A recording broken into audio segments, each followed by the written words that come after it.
আমি একটা কাম কৰি আছো পোহলি কৰি আছো নেকি আমি পোহলি কৰি আছো বিয়া পোহলি কৰি আছো নেকি আমি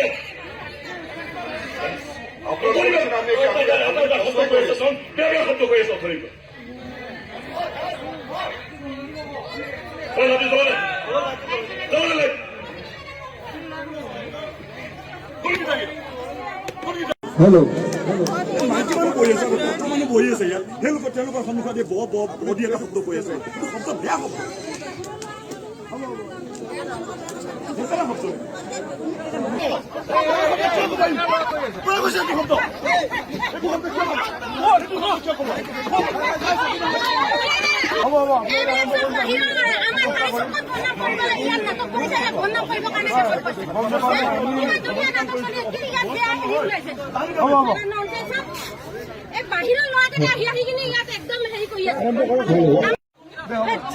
সঁচাকে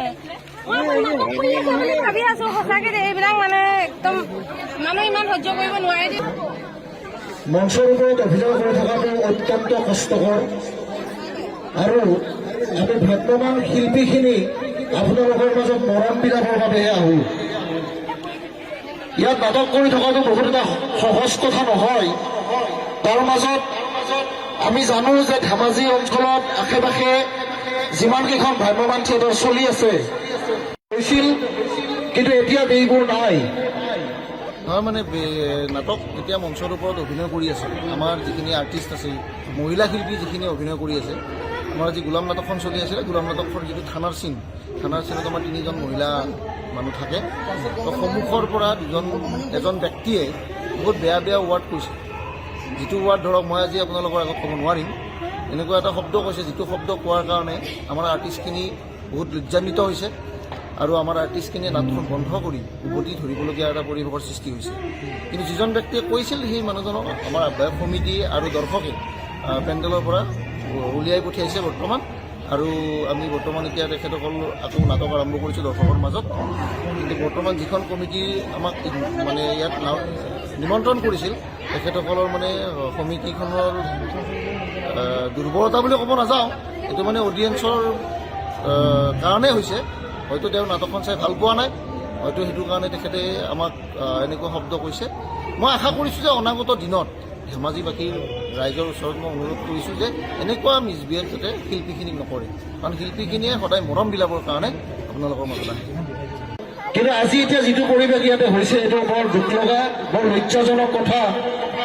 এটা শিল্পীক যদি বেয়া শব্দৰে ব্যৱহাৰ কৰা হয়, তেতিয়াহ'লে অঞ্চলটোৰো মান সন্মান যোৱাৰ কথা। শ্ৰোতা দৰ্শকবৃন্দ, আজি যিটো পৰিৱেশ ইয়াতে হ'ল, লুইতপৰীয়া থিয়েটাৰৰ কৰ্তৃপক্ষৰ ফালৰ পৰা আমি আপোনালোকক আহ্বান জনাইছোঁ, অনাগত দিনত যাতে এনেকুৱা অপ্ৰীতিকৰ পৰিৱেশ আকৌ নহয়। আমি আপোনালোকক যিমান পাৰোঁ মনোৰঞ্জন দিয়াৰ বাবে কষ্ট কৰি আছোঁ।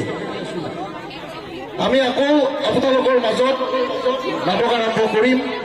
কিন্তু যিজন ব্যক্তিয়ে আমাৰ শিল্পীখিনিক ইমান বেয়া শব্দৰে ব্যৱহাৰ কৰি আছে, কথা কৈ আছে মঞ্চৰ সন্মুখৰে পৰা, ওচৰত বহি থকা ব্যক্তিজনে হয়তো তেখেতক মানা কৰি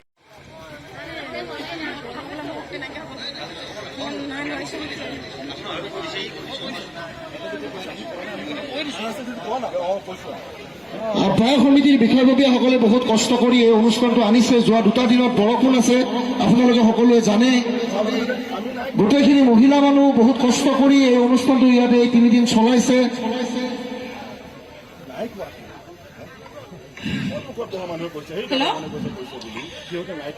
মই একদম সকলোকে সাজু কৰি বিনম্ৰ অনুৰোধ জনাইছোঁ, যদি আমাৰ এই নাটকখন যদি কোনোবাই চাই বেয়া পাইছে, তেতিয়াহ'লে বাহিৰলৈ ওলাই যাব।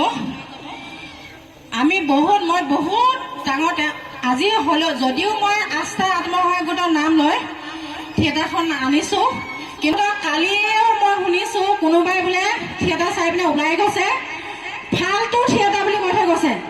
কিন্তু এখন থিয়েটাৰ মাতিবৰ কাৰণে যে অকল পইচা পাতিৰ ক্ষেত্ৰত নহয়, যথেষ্টখিনি সাহস লাগিব, ধৈৰ্য লাগিব।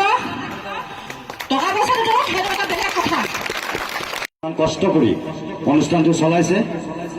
বাইদেউৰ তত্বাৱধানত কোনোবা আছে সদস্য আছে চবে সহায় কৰিছে ভাল লাগিছে ধেমাজিত আহিছোঁ ধেমাজিত আগে পিছে বহুত নাটক কৰিছোঁ এনেকুৱা পৰিৱেশ এটা পোৱা নাছিলোঁ আজি পাইছোঁ থাকে সমাজত কিছুমান এনেকুৱা মানুহ থাকে 100জনৰ মাজত এজন বেয়া মানুহ থাকে একো নাই বাইদেউ যিমান কষ্ট কৰি আমাক ইয়াত আমন্ত্ৰণ কৰি আমাক নাট প্ৰদৰ্শন কৰাৰ সুবিধাকৰণ কৰি দিছে চ' তাৰ কাৰণে ধন্যবাদ বহুত ধন্যবাদ চেলুট মাৰিছোঁ বাইদেউ এতিয়া আমি এনেকুৱা কৰ্ম কৰিম আপোনালোকে বহুত কৰক ধন্যবাদ